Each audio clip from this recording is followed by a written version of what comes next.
स्वागत है बच्चों आप सभी का एक और वीडियो में।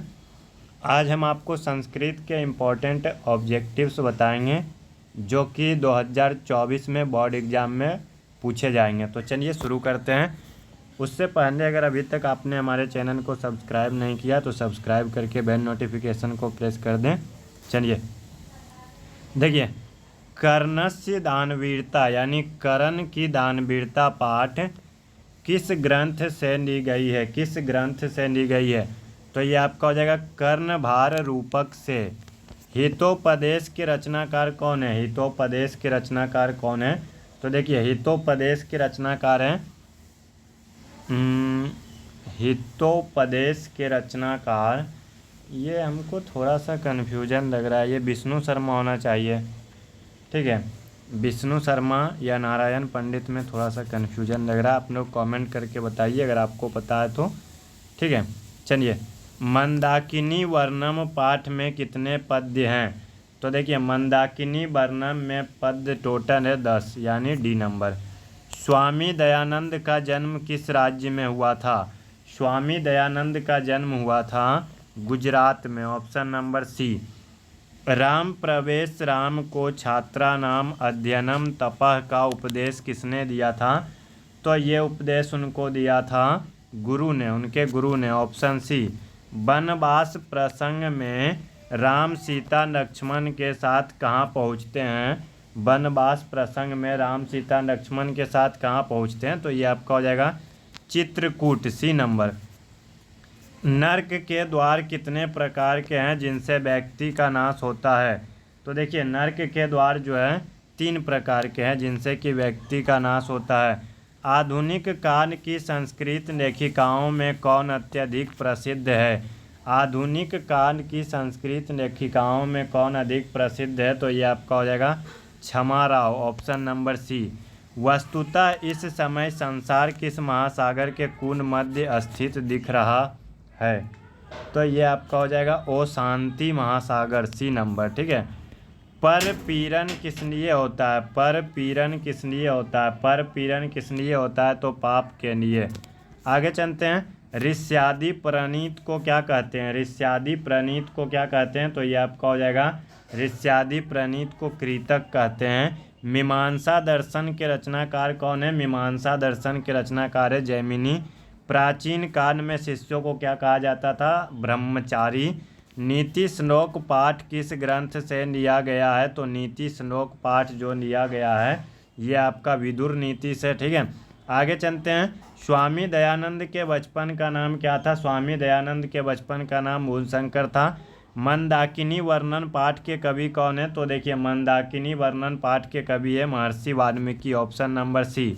आगे चलेंगे 41 के बाद 42 नंबर में आपका है व्याघ्रपथिक कथा पाठ के रचयिता कौन है? तो व्याघ्रपथिक पाठ के रचयिता है नारायण पंडित। कर्ण की दानवीरता किस ग्रंथ से ली गई है? तो किस ग्रंथ से ली गई है? आपका कर्णभार से।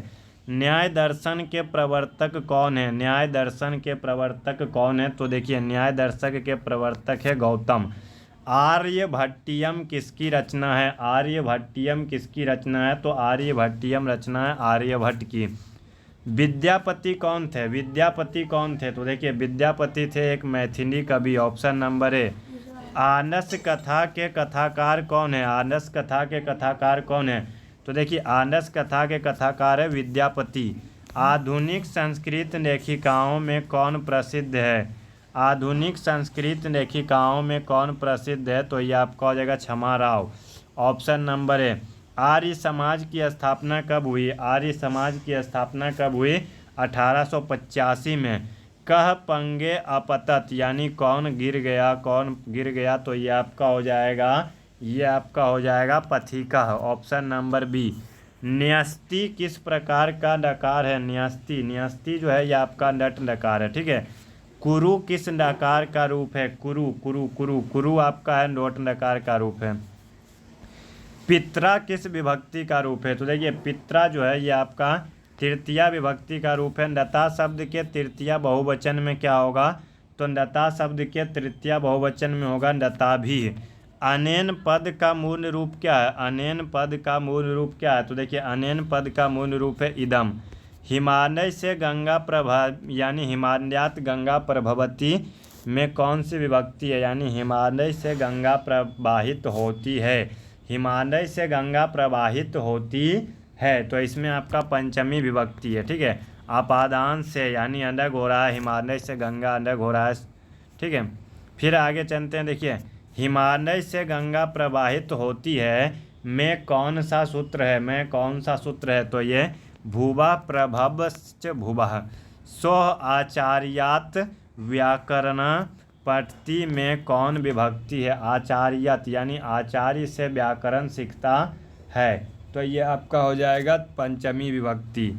सुरूपम में कौन सा उपसर्ग है? सुरूपम यानी सुरूपम, सुरूपम। तो देखिए इसमें रूपम अलग हो जाएगा और सु जूटा है इसमें, तो उपसर्ग है सु, सुरूपम।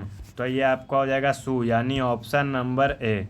तो देखिए इस प्रकार से हमने आपको इसमें लगभग कितना, लगभग 35 important most VVI objective Sanskrit का हमने आपको बताया। आपको वीडियो कैसी लगी कमेंट करके बताइए। मिलते हैं नेक्स्ट वीडियो में। धन्यवाद, जय हिंद।